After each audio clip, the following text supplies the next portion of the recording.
What is going on, everybody? Welcome back to Amateur Hour TV for another video on the second channel for Amateur Hour. On this channel, I like to go through additional NBA-related topics, especially concerning the Toronto Raptors, that I just do not have enough time to go through on my main channel, Amateur Hour Sports, with over 11,000 subscribers. So we do so on this channel instead, where the vibes are different. It's a lot more informal. It's a lot more of a personal touch from myself, but it's still that Raptors content that you guys enjoy watching. So if you enjoy this one, be sure to drop a like to give that extra bit of support, and make sure you're subscribed to help us on the road to 2,000 subscribers. And in return, you get 3 or 4 of these videos every single week. But today, we are discussing something that kind of triggered me. I mean, something that maybe slightly triggered me about the Raptors. Not about the Raptors, but people talking about the Raptors. Something that kind of triggered me. So, to set the scene, if you don't know, I work a 9 to 5. This YouTube is not my job. It's my second job. But my main job is a 9 to 5, Monday, Wednesday, Friday, Saturday. Monday, Tuesday, Wednesday, Thursday, Friday, excuse me. The normal 5 days you'd go to work. And Monday, Wednesday, Friday, 3 days, I have to commute to the office. Tuesday, Thursday, work from home. But anyways, why that matters is my commute to the office takes about an hour and 20 minutes each way. So 2 hours and 40 minutes, 3 times a week, I'm sitting on a bus doing nothing. In those times, I've really tried to fill it up with podcasts, especially NBA podcasts. So I'm really consuming more NBA content than I ever have in my life on these bus rides all the time. And I was listening to one yesterday, and this is the one that kind of triggered me. They were talking about where each team is kind of laid out for this season, what they're expected to be this season, what kind of tier they're supposed to be on for this season. And my light died. Sorry. It's okay. And they got to the Raptors portion of the podcast, and I was a little bit triggered about what they said about them. And, you know, if you read the title, which I'm sure you did before clicking on this video, all in on nothing. So let's kind of listen in to see what the thoughts were about the Raptors going into the season. So if you don't know, it was Brian Windhorst and the Hoop Collective. Obviously you didn't know because I didn't tell you. Brian Windhorst and the Hoop Collective. This is a podcast that I listen to every episode. I'm a big fan of it. I like Brian Windhorst. I have liked Brian Windhorst as an NBA analyst for a number of years. I think he gets clowned on a little bit too often. And I think a lot of it has changed since he had like the what is going on in Utah thing. And that kind of took over meme culture for a few days. But I've liked him for a number of years. I like the podcast. His frequent guests are Tim McMahon and Tim Bontemps, also of ESPN. They're like kind of guests, but they're also like his guests like 80% of the time. They're almost like co-hosts. But essentially, let's see what they were talking about here. All in on Nothing. What? nothing. Nothing. That's what it says. All in on nothing. And we got 3 teams that Bontemps and Pelton put on this tier. Okay, so 3 teams that are considered all in on nothing. We're going to skip the other 2 teams. They're, if you care, the Lakers and the Mavericks, which makes sense in my opinion. They but haven't picked let's the get to the direction. Raptors part. Let's get to And the then Raptors Toronto, for sort of the complete opposite reason, hasn't really picked the direction because obviously Scottie Barnes is a stud. Pascal Siakam, Fred VanVleet, OG Anunoby, all very good players. Gary Trent. Pascal Siakam. Those guys are all sort of in another tier older than Scottie Barnes. Gary Trent is younger than Malachi Flynn, but Gary Trent's young anyways. And the Raptors have all their picks. So they can kind of go one of 4 or 5 directions, but they haven't picked one yet. Let me speak to something. And Brian Windhorst interjects with nothing related to that topic, but you got what you needed to hear. Raptors are all in on nothing, apparently. Scottie Barnes is a stud. The rest of them are good. You know, not the all-NBA third team, Pascal Siakam. Not the all-star guard, Fred VanVleet. And annoyingly, they talked about the Cavs in a different tier earlier. And they talked about Garland so much as this all-star guard. They kept labeling him as this all-star guard. But when it's the Raptors, Fred VanVleet, good player. Siakam, good player. One was an all-star, one was all-NBA. But anyways, the biggest thing. All in on nothing. And they can go in apparently 4 or 5 different directions with this team. 4 or 5. The Raptors, in my opinion, have 2 directions they can go in. Number 1, far more likely, run it back with the same core that won 48 games in a season that was considered to be initially as a transition year. Run it back with that core Allow them to develop, prioritize developing Scottie Barnes into this superstar that, to their credit, they did say a lot of the time, like, Scottie Barnes is a stud.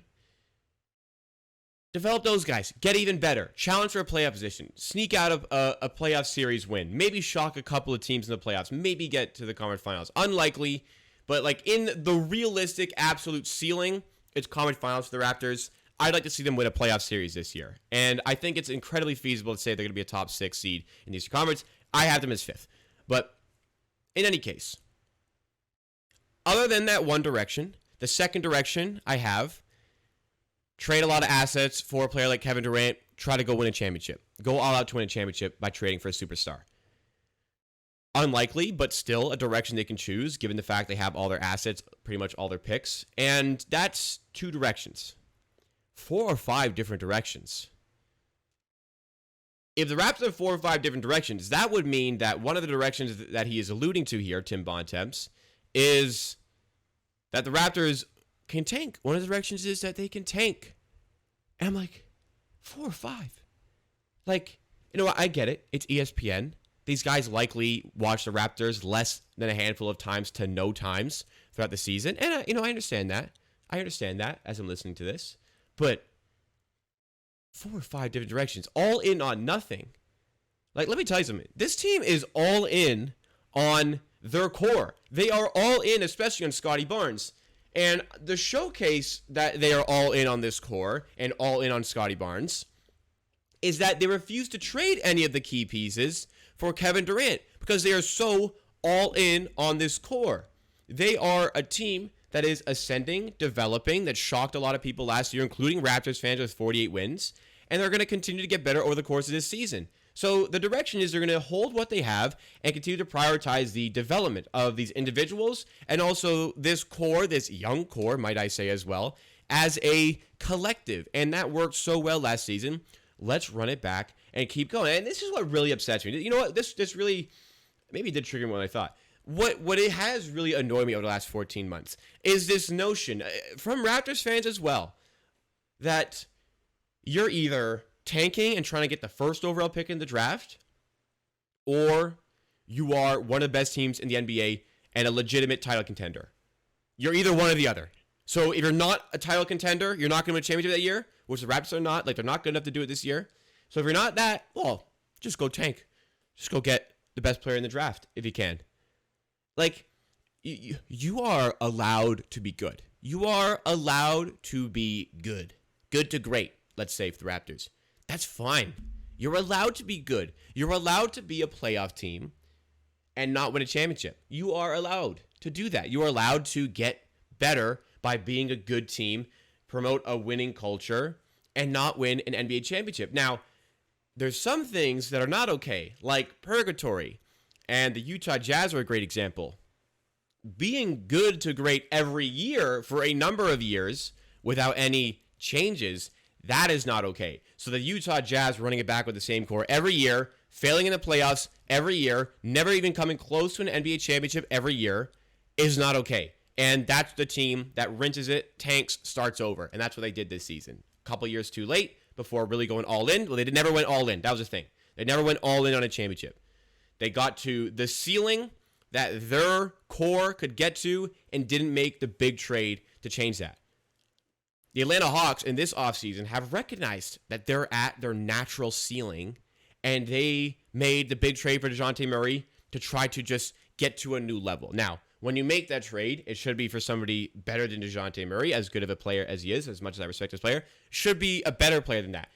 But you're allowed to be good and have sustainable success and improve and develop your core, and then find the pieces, the right guys to go around them. Like, the Raptors won the championship in 2019, of course, and that was the product of 6 to 7 years of sustainable success, getting better and better and better. And when the core of Lowry and DeRozan hit its natural ceiling, year after year, couldn't get past LeBron, we had hit our ceiling, big trade.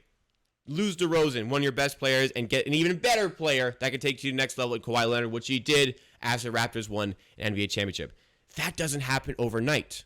You can't win a championship in 1 year. especially for small markets like the Raptors. They're not a small market. They're a small market in the sense of attracting free agents.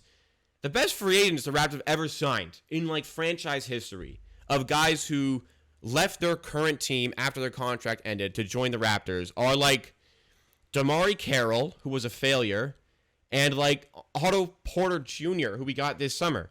So to build a championship team out of not getting free agents is remarkable, and it's a testament to the sustainable success over a number of years, consistently developing your core, finding the pieces through trades to complement that core, trading for Ibaka, trading for Gasol, drafting the right pieces in Siakam, in Anunoby, trading for the draft rights to Norman Powell, all of these things together, signing Fred VanVleet and developing him as an undrafted guard. These are the things that the Raptors can do to win a championship, and they are just starting that path to get up to that level. But it is not going to happen overnight. It's probably not going to happen this year. It is sustainable success that is going to help us get to that point, which is a direction. And the Raptors are very obviously all in on this core, all in on Scottie Barnes and developing this core. So to say 4 or 5 different directions this team can go in is ridiculous. Just absolutely ludicrous, absolutely ridiculous, and doesn't make any sense. And again, these guys don't really watch the Raptors a lot.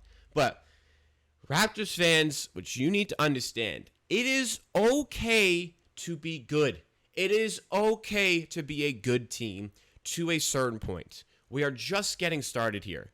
We are not in a position where we have to go break the bank and get Kevin Durant. It'd be cool, but like I'm not losing Barnes, Siakam, or VanVleet in order to make that happen. And if we don't get him because of that, I am more than happy to run it back with this core. And that is the direction that this team is going in. And that really should be a lot more obvious to these guys that are covering the NBA at a level like ESPN. But all in all, I think they do a good job of their podcast. Just their take on the Raptors here was confusing, and I think it didn't make sense. But let me know what you guys think. Do you guys think the Raptors are all in on nothing, or are they all in on something else like I said?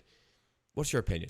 Thank you so much for watching this one. Please be sure to drop a like if you did enjoy. It goes a long way to supporting the channel. This is actually my 3rd time trying to record this video because of some problems.